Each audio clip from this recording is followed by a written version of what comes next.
नमस्कार, स्वागत है आप सभी का। आप देख रहे हैं न्यूज़ 18 इंडिया में। हूं आपके साथ ऋतिका सिंह और अब आपको दिखाते हैं देश और दुनिया की 20 बड़ी खबरें।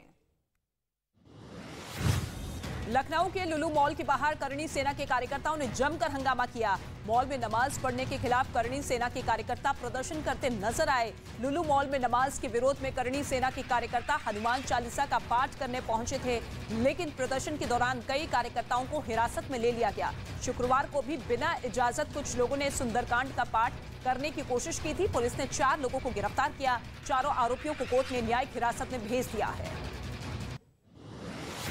पटना में पीएफआई मामले में एटीएस ने अब तक 4 लोगों को गिरफ्तार किया है। चारों आरोपियों को हिरासत में लेकर पूछताछ की जा रही है। पुलिस का दावा है कि दानिश ने पूछताछ में कबूल किया है कि वो गजवाए हिंद से जुड़ा हुआ है और उसका सक्रिय सदस्य भी है।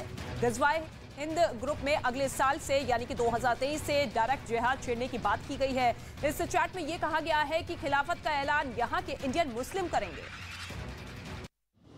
12 जुलाई को पीएम मोदी के पटना दौरे के दौरान तीस्ता सेतलवाड़ के समर्थन में बड़े विरोध प्रदर्शन की तैयारी थी। इसका पर्दाफाश एटीएस की रेड में हुआ है। एटीएस की टीम ने एसडीपीआई यानी कि social democratic party of India के दफ्तर पर छापेमार कार्रवाई की है। इस छापेमारी में एटीएस को तीस्ता सेतलवाड़ के समर्थन वाले कई पोस्टर और पैम्पलेट मिले हैं।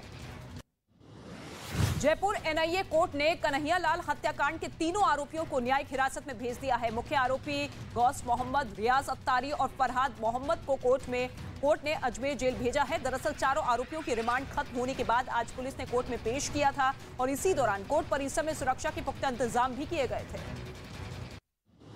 दिल्ली के जहांगीरपुरी से जावेद नाम के लड़के को गोली मारने का खौफनाक वीडियो सामने आया है। वीडियो में पार्क के पास बैठे जावेद को कुछ लड़कों ने गोली मार दी, जिसमें वो घायल हो गया।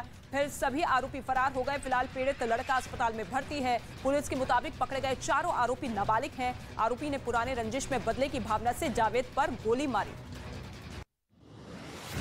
यूपी के बाराबंकी में एक सिरफिरे आदमी ने अपनी पत्नी और छोटे भाई के बीच अवैध संबंधों के शक में पहले पत्नी की हत्या कर दी, फिर छोटे भाई और पिता पर भी जानलेवा हमला बोल दिया, जिसमें उसके भाई की मौत हो गई जबकि पिता गंभीर रूप से जख्मी है। पूरे मामले से पर्दा उस वक्त उठा जब ये आरोपी घर की छत पर खड़ा होकर तमंचे से खुद को गोली मार रहा था और वो गंभीर रूप से जख्मी हो गया। पुलिस मामले की जांच में जुटी है। बिहार के समस्तीपुर में एक सन की दामाद ने अपनी सास की गोली मारकर हत्या कर दी है। जानकारी के मुताबिक पति अपनी पत्नी को मारना चाहता था, लेकिन तभी बचाव के लिए उसकी सास सामने आ गई और मिस फायर की वजह से उसकी मौत हो गई। गोलियों की आवाज सुनकर मौके पर पहुंचे गांव वालों ने आरोपी को पकड़कर जमकर पीटा और पुलिस के हवाले कर दिया। राजस्थान के श्रीनगर में लगातार हुई बारिश से आई बाढ़ तबाही मचा रही है। सड़क से लेकर घर तक सब दरिया में तब्दील हो चुका है, जिससे लोगों को काफी दिक्कतों का सामना करना पड़ रहा है। लोगों को सुरक्षित स्थान पर पहुंचाने के लिए राहत बचाव का काम किया जा रहा है। बीएसएफ और सेना के जवान रेस्क्यू ऑपरेशन में जुटे हुए हैं। गुजरात के गिर सोमनाथ में बारिश और बाढ़ से हालात बेहद खराब है। गिर सोमनाथ के पासरिया नाम के गांव को बाकी शहर से जोड़ने वाली सड़क ठप हो चुकी है। सड़क पर इतना पानी भर चुका है कि मोटरसाइकिल की सीट तक पानी में डूबी दिखाई दे रही है। जरूरी काम की वजह से लोगों को इस पानी में भी उतरने का जोखिम उठाना पड़ता है। जलभराव की वजह से लोगों को भारी परेशानियों का सामना करना पड़ रहा है। महाराष्ट्र के कोल्हापुर जिले में एक बाइक सवार को बचाने के चक्कर में कार नदी में गिर गई। चंदनगढ़ इलाके में कार में सवार 2 लोग रास्ता पार कर रहे थे, तभी यह हादसा हुआ। काफी देर तक कार सवार दोनों लोग पानी में फंसे रहे, जिसके बाद स्थानीय लोगों की मदद से प्रशासन ने कार सवार लोगों को सुरक्षित बाहर निकाला। गुजरात के नवसारी में अंबिका नदी का रौद्र रूप दहशत पैदा कर रहा है। नदी का बढ़ता जलस्तर कई गांवों को अपनी चपेट में ले चुका है। वहीं बाढ़ के साथ बहकर आई गंदगी आफत बनी हुई है। कई इलाकों में सैलाब कम हो रहा है, लेकिन पानी घटने के बावजूद भी मुसीबत बरकरार है। सड़क से कीचड़ और गंदगी हटाने के लिए नगर निगम के कर्मचारी साफ सफाई में जुटे हुए हैं। छत्तीसगढ़ के मुंगेली में भारी बारिश के बाद नदी नाले उफान पर है। जलस्तर बढ़ने से नदी का पानी पुल के ऊपर बह रहा है, जिससे कई गांवों का संपर्क टूट चुका है। रास्ता बाधित होने की वजह से पुल के दोनों तरफ गाड़ियों की लंबी कतार नजर आई। इसके साथ ही तेज बारिश और आंधी से जगह जगह कई पेड़ भी टूटकर सड़क पर गिर गए। जम्मू कश्मीर के किश्तवाड़ और डोडा समेत कई इलाकों में तेज बारिश ने लोगों की परेशानी बढ़ा दी है। लगातार हो रही बारिश की वजह से चिनाब नदी का जलस्तर बढ़ गया है। इस खतरे को देखते हुए प्रशासन ने लोगों को नदी और नालों के किनारे नहीं जाने की हिदायत दी है। इसके साथ ही निचले इलाकों के लिए रेड अलर्ट जारी किया गया है। राजस्थान के जोधपुर में तेज आंधी और बारिश ने लोगों के लिए मुश्किलें पैदा कर दी है। बारिश की वजह से एक पेड़ टूटकर गिर गया, जिसमें कई गाड़ियां क्षतिग्रस्त हो गई है। घटना का सीसीटीवी फुटेज सामने आया है, जिसमें पेड़ के नीचे कई गाड़ियां दबी दिखाई दे रही है। गनीमत ये रही कि गाड़ी में कोई मौजूद नहीं था, वरना ये बड़ा हादसा हो सकता था। महाराष्ट्र के नागपुर में देखते ही देखते हनुमान मंदिर मलबे में तब्दील हो गया। तस्वीर नागपुर जिले के इतवारी इलाके की है, जहां भारी बारिश से मंदिर भरभरा कर गिर गया। दरअसल नागपुर में पिछले एक हफ्ते से लगातार बारिश हो रही है, जिससे मंदिर की नींव कमजोर पड़ गई है। मंदिर गिर गया। गनीमत ये रही कि हादसे में किसी भी तरह का कोई नुकसान नहीं हुआ है।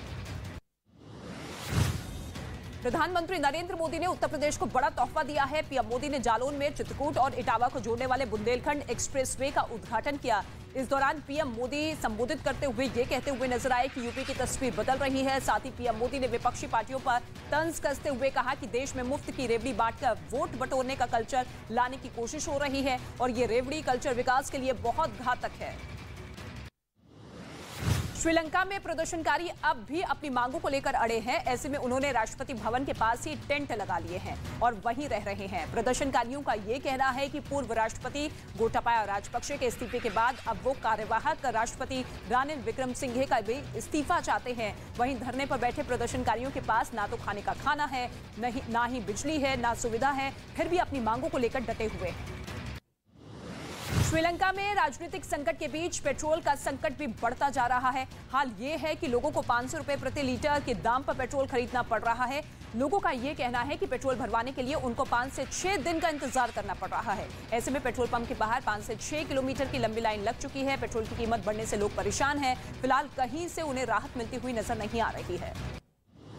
यूक्रेन के मिकोलाइव में रूस की सेना ने एक के बाद एक मिसाइल दाग दी और इस ताबड़तोड़ बमबारी में रिहायशी इलाका पूरी तरीके से तबाह हो गया। मिसाइल गिरने की वजह से एक इमारत मलबे के ढेर में तब्दील हो गई, जबकि हमले की वजह से वहां आग लग गई और उससे निकलने वाला धुआं आसपास के इलाकों में फैलता हुआ दिखाई दिया और आग ने आसपास की इमारतों को भी अपनी चपेट में ले लिया।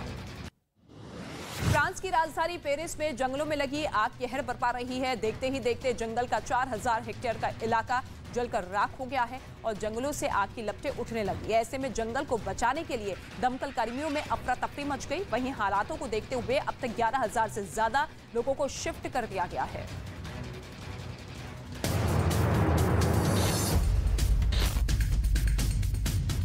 यहाँ से कई दस्तावेज बरामद हुए हैं। आप तस्वीरों में भी साफ तौर पर देख सकते हैं, लिखा हुआ है प्रोटेस्ट अगेंस्ट फॉरेस्ट